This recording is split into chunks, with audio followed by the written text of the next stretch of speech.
Big reveal. You guys are waiting for the updated version of this. They're both out. They've been sitting for 2 days with absolutely no other, no touching, no fooling with them or anything like that. So they've been curing for 48 complete hours since the last coat of Flex Seal. So for those of you asking, or those of you wanting to know, hey, how is this? Okay, let me tell you. First, the pro is it cost us $35 for 2 kayaks. That is the Flex Seal, the paint, the painter's tape, and paintbrushes. Paintbrushes cannot be reused, obviously, because they become basically a rubber spatula when you're finished with them. And the painter's tape, of course, is disposable. So I left my painter's tape on, peeled it off after a couple of hours of curing, and let it cure like that. He left his on, didn't even take it off in between coats and curing time. I can tell you this, for the update of who won, we are tied.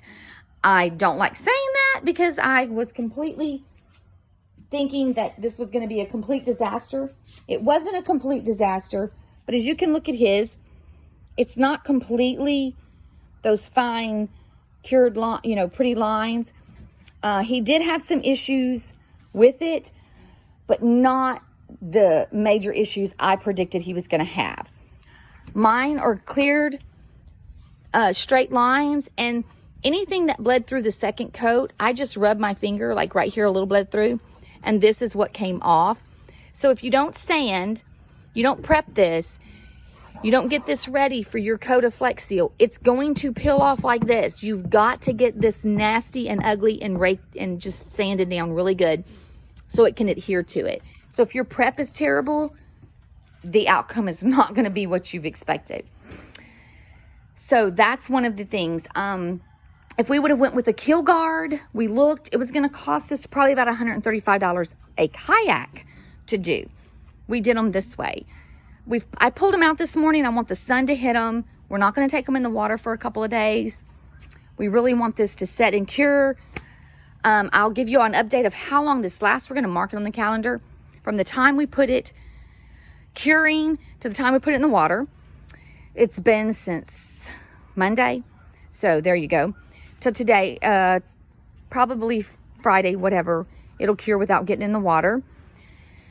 So then we're going to mark and see how long these guys are going to last with our normal wear and tear of loading them, unloading them, and putting them in and out of the water. So we're not going to do anything extreme. Go, hey, we've got Flex Seal on there, let's drag them boogers across all this rock. We're not going to do that. We're going to do the same kind of wear and tear, putting them in and out like we normally do.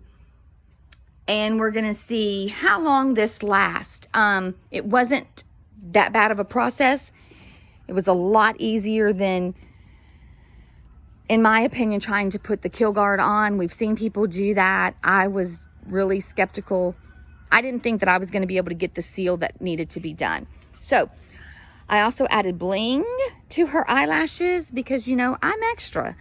I added her a nose with Flex Seal. Why not? You had it out anyway. So there you go. We're tied. Neither one of us won.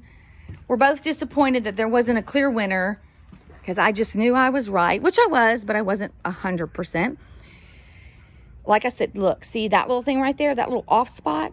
That would drive me insane. He doesn't care. I do. That's one of the issues you don't see when you don't peel your tape off. And his lines aren't neat. Mine are. I've got a little cleanup I need to do, which is just basically rubbing my finger or a rag across it, but most of my lines are nice and sleek and together. So there's the verdict. We're tied.